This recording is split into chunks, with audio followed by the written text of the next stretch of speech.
The Battle of Passchendaele stands as a pivotal crucible of human conflict, forever etched in the annals of history.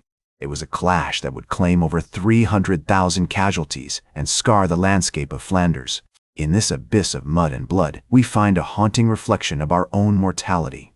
In the summer of 1917, the Western Front, a vast expanse of trenches and fortified positions stretching from the North Sea to the Swiss border, had become a stalemate, with neither the Allied nor Central Powers able to gain a decisive advantage. The war, now in its third year, had already claimed millions of lives and left deep scars on the European landscape. In Flanders, a region in northwest Belgium, the muddy fields and rolling hills would soon become the backdrop for one of the most brutal and devastating battles of the Great War. Passchendaele. The strategic importance of Flanders lay in its proximity to the North Sea and the ports of Ostend and Zeebrugge, which served as crucial supply lines for the German U-boat fleet. The Germans had long occupied this region, and their defensive positions, anchored on the high ground to the east of the Ypres salient, had withstood numerous Allied assaults. The British, under the command of General Douglas Haig, were determined to break through the German defenses and capture the strategic ports, thereby crippling the U-boat threat and gaining a crucial advantage in the war. As the summer months approached, the weather in Flanders began to deteriorate, with heavy rainfall and overcast skies becoming the norm. The soil, a mixture of clay and sand, quickly became waterlogged, creating a quagmire that would soon prove disastrous for both sides. The British, however, remained undeterred, convinced that a decisive victory was within their grasp. In June 1917, Haig launched a series of diversionary attacks near the village of Messines, designed to draw German attention away from the main assault, which would take place several miles to the north near the village of Ypres. Its name, derived from the Flemish words Passchendaele, meaning Valley of the Cross, would soon become synonymous with mud, blood, and sacrifice.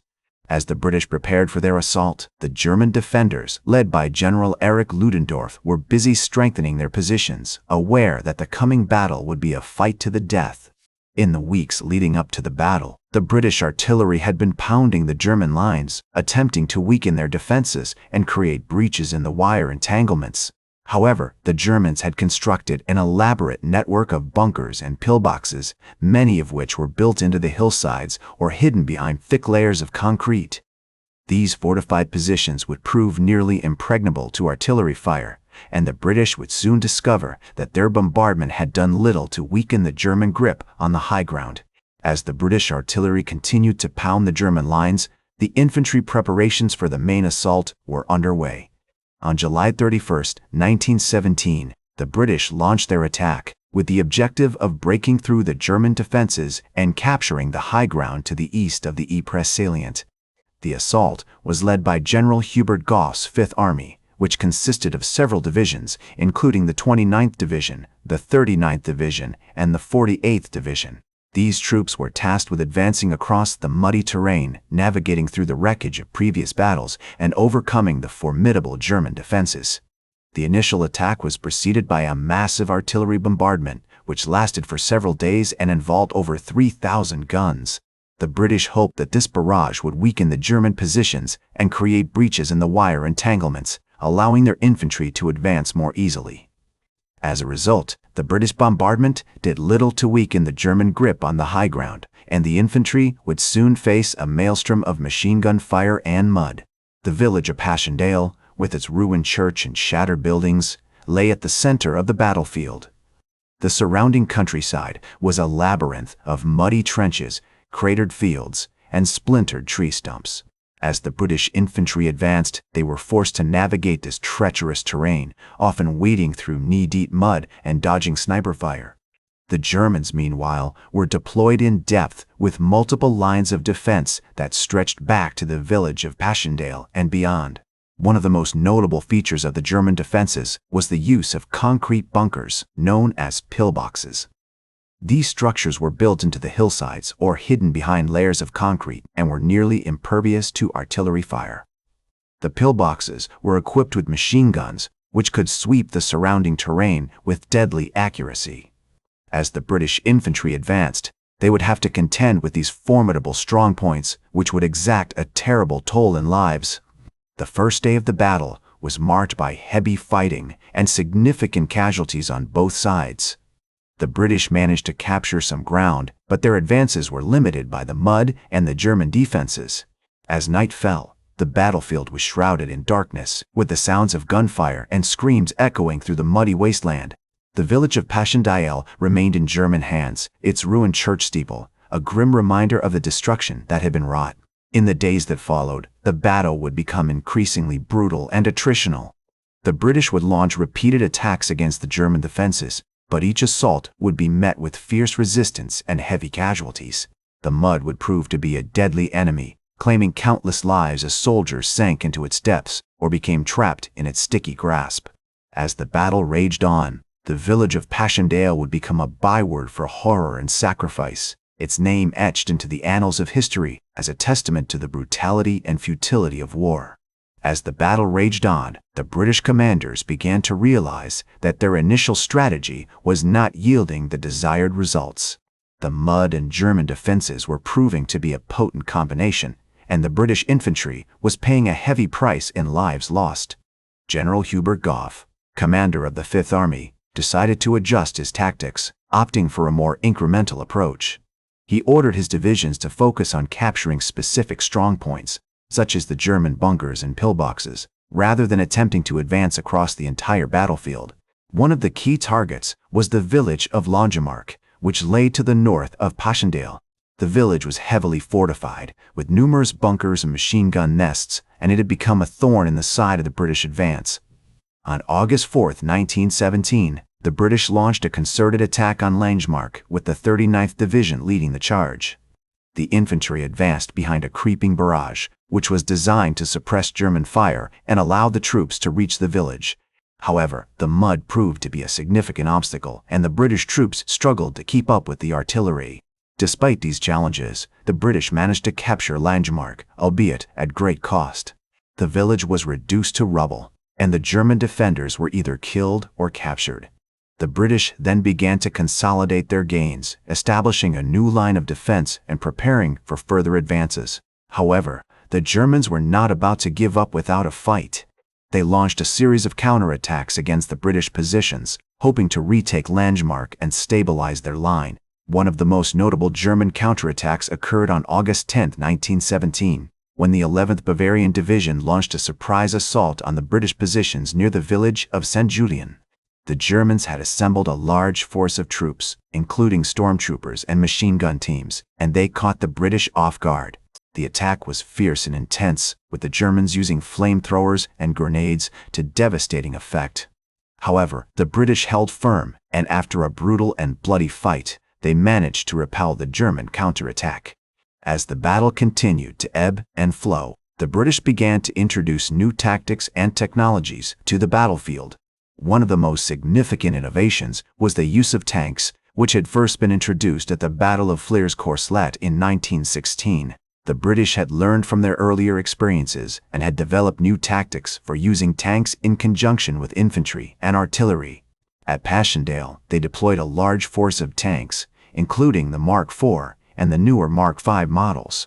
The tanks were used to support the infantry advances, providing cover and suppressing German fire as the troops moved forward. They also played a key role in breaking up German counterattacks, using their machine guns and cannons to devastating effect. However, the tanks were not invulnerable, and they suffered significant losses due to mud, mechanical failures, and German anti-tank fire. Despite these challenges, the British continued to push forward, using their tanks to support their infantry, and gradually grinding down the German defenses. As the British continued to push forward, they began to face increasingly difficult terrain, with the mud-soaked landscape becoming even more treacherous. The village of Poelcapelle, which lay to the north of Passchendaele, had become a key objective, but its capture proved to be a daunting task. On September 20, 1917, the British launched a major assault on Poelcapelle, with the 34th Division leading the charge. The Germans had also heavily fortified Poelcapelle with numerous bunkers and machine gun nests, making it a formidable defensive position. The 34th Division suffered over 2,000 casualties, including many men who were trapped in the mud or cut down by German fire. As the battle raged on, the British began to introduce new tactics and technologies to the battlefield. One of the most significant innovations was the use of aerial reconnaissance, which allowed the British to gather vital intelligence on German troop movements and defensive positions. The Royal Flying Corps, RFC, played a key role in this effort, with pilots such as Captain Wilfred Rhys-Davids providing crucial information on German dispositions. The RFC also played a significant role in supporting the infantry advances, with planes such as the Sopwith Camel and the Se.5, providing close air support to the troops. These planes were equipped with machine guns and bombs, which they used to attack German positions and disrupt their supply lines. The Germans, however, had also developed their own air power, and the skies above Passchendaele became a battleground in their own right. The German Air Service had developed a number of formidable fighter planes, including the Albatros D5 and the Fokker DR-1. These planes were highly maneuverable and well-armed, and they posed a significant threat to British air superiority. The dogfights between British and German planes became increasingly intense, with pilots on both sides engaging in fierce and often deadly combat. One of the most notable dogfights took place on September 23, 1917, when Captain Wilfred Rhys-Davids engaged a group of German Albatros fighters over Passchendaele. Davids was flying a Sopwith Camel, which he used to devastating effect, shooting down several German planes and earning himself the Victoria Cross. However, the Germans were not about to give up without a fight, and they continued to press their attacks on British air power. As the battle raged on, the British began to face increasingly difficult logistical challenges. The mud-soaked terrain made it almost impossible to move supplies and equipment forward, and the troops were beginning to suffer from shortages of food, water, and ammunition. The British had established a network of supply depots and logistics centers behind the lines, but these were often overwhelmed by the sheer scale of the demand. The British also faced significant challenges in evacuating wounded soldiers, with the mud and chaos making it difficult to reach the front lines. The Royal Army Medical Corps, RAMC, played a heroic role in this effort, with medical officers such as Captain Noel Chavasse risking their lives to rescue wounded men from the battlefield. Chavasse was awarded the Victoria Cross for his bravery, but he was just one of many medical officers who made extraordinary sacrifices during the battle. As the logistical challenges mounted, the British High Command began to reassess their strategy for the battle. General Douglas Haig, the commander-in-chief of the British Expeditionary Force, had initially hoped to break through the German lines and capture the strategic town of Rulers, but the mud and bloodshed had taken a devastating toll on his troops. On October 7, 1917, Haig issued a new set of orders which emphasized the importance of securing the high ground to the east of Ypres, including the village of Passchendaele. The task of capturing Passchendaele fell to the Canadian Corps, which had been transferred from the Somme front in September.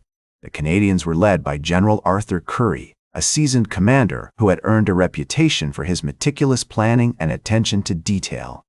Currie's troops began to prepare for the assault on October 10th with a series of intense artillery bombardments designed to weaken the German defenses. The Canadian attack on Passchendaele began at 5:40 a.m. on October 26th, with a massive artillery barrage that lit up the dark sky. The infantry advanced behind a creeping barrage, which lifted and moved forward in increments of 100 yards every 4 minutes. The Canadians made slow but steady progress, fighting their way through the mud and wreckage of the village. By the end of the day, they had secured a foothold on the outskirts of Passchendaele, but at a cost of over 1,000 casualties. The German defenders, who were largely drawn from the 19th Reserve Division, put up fierce resistance, using machine guns and artillery to devastating effect. However, the Canadians persevered, using their bayonets and grenades to clear out German strongpoints and bunkers. On October 30th, the Canadians launched a second attack on Passchendaele, which finally secured the village and the surrounding high ground. The capture of Passchendaele marked a significant turning point in the battle, as it gave the British a strategic foothold on the high ground to the east of Ypres. However, the cost had been enormous, with over 15,000 Canadian casualties suffered during the fighting. The village itself was left in ruins, with many of its buildings reduced to rubble and mud. As the Canadians consolidated their gains, they began to prepare for the next phase of the battle, which would involve pushing the Germans back from the high ground and securing the strategic town of Merkem. Meanwhile, The British had also been making progress on the southern flank of the battlefield, where the Second Army had launched a series of attacks against the German defenses. On October 22nd, the British had captured the village of Polkapelle, which gave them a foothold on the outskirts of the Houthost forest. The forest itself was a dense and heavily fortified area, with many German strongpoints and bunkers hidden among the trees. The British attack on the Houthost forest began on October 26th with a massive artillery barrage that shattered the trees and undergrowth. The infantry advanced behind the barrage, using tanks and flamethrowers to clear out German strongpoints and bunkers. However, the fighting was intense and chaotic, with many British troops becoming lost or disoriented in the dense forest. Despite these challenges, the British made slow but steady progress, eventually securing a foothold on the eastern edge of the forest. As the battle raged on, the British began to face increasing pressure from the German Air Force, which had been reinforced with new squadrons and aircraft. The Luftstreitkräfte launched a series of attacks against British airfields and supply depots, using bombers and fighters to devastating effect. The British responded by launching their own air raids against German targets, including the strategic town of Courtrai. The air war over Passchendaele had become increasingly intense, with both sides suffering heavy losses in men and machines. However, the British maintained a narrow edge in terms of air superiority, thanks to the skill and bravery of their pilots. One notable example was Lieutenant Colonel William Avery Bishop, a Canadian ace who had shot down over 70 German planes during the battle. Bishop's exploits had made him a hero among the British public, and he would eventually be awarded the Victoria Cross for his bravery. As the British maintained their air superiority, they continued to launch ground attacks against the German defenses. On November 6th, the Second Army launched a fresh assault on the Houthost forest, with the goal of securing the entire woods and pushing the Germans back towards the village of Merkum. The attack was led by the 34th Division, which had been reinforced with tanks and flamethrowers to help clear out the dense undergrowth. The fighting in the forest was intense and chaotic, with both sides suffering heavy casualties. The British tanks became bogged down in the mud, making them easy targets for German artillery and machine guns. Despite these challenges, the British infantry persevered, using their bayonets and grenades to clear out German strongpoints and bunkers. By the end of the day, they had secured a foothold on the eastern edge of the forest, but at a cost of over 2,000 casualties. Meanwhile, the Canadian Corps was consolidating its gains in Passchendaele, with the goal of pushing the Germans back from the high ground and securing the strategic town of Merkum. On November 10th, the Canadians launched a fresh attack on the German defenses, using a combination of artillery, tanks, and infantry to break through the enemy lines. The attack was led by the 1st Canadian Division, which had been reinforced with troops from the 4th Canadian Division. The Canadians used their bayonets and grenades to clear out German strongpoints and bunkers, while the Germans responded with artillery and machine gun fire. As the battle raged on, the British began to face increasing pressure from the German army, which was launching a series of counterattacks against the Allied lines. On November 12th, the Germans launched a fresh attack on the Canadian Corps, using a combination of artillery, infantry, and tanks to try and break through the enemy lines. The Canadians held firm, using their machine guns and artillery to repel the German attack. The German counterattack was led by the 19th Reserve Division, which had been reinforced with troops from the 23rd Reserve Division.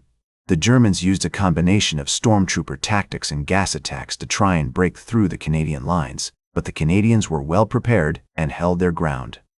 By the end of the day, the Germans had suffered over 3,000 casualties, while the Canadians had lost around 1,000 men. As the battle continued to rage on, the British began to face increasing challenges in terms of logistics and supply.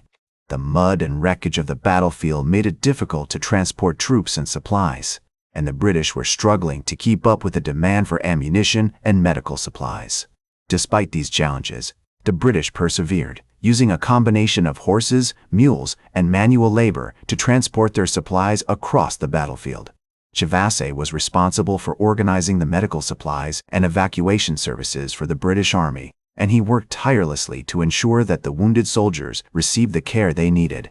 Despite the challenges he faced, Chavasi remained committed to his work, and he continued to risk his life to rescue wounded soldiers from the battlefield. As the battle raged on, the British continued to face significant logistical challenges, with the mud and wreckage of the battlefield making it difficult to transport troops and supplies.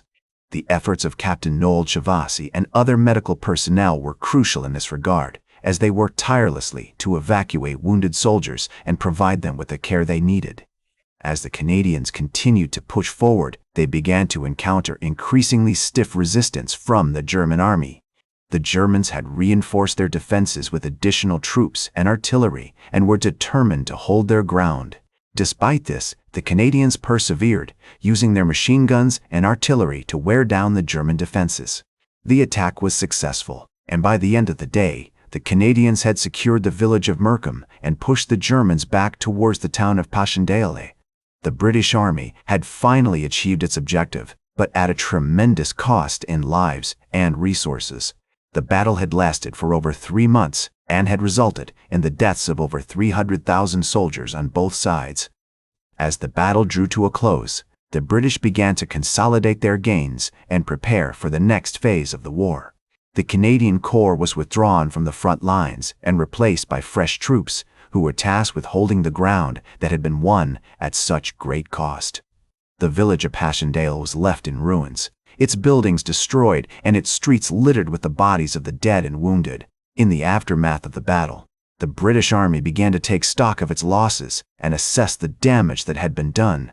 The battle had been one of the bloodiest of the war and had resulted in the deaths of thousands of soldiers on both sides.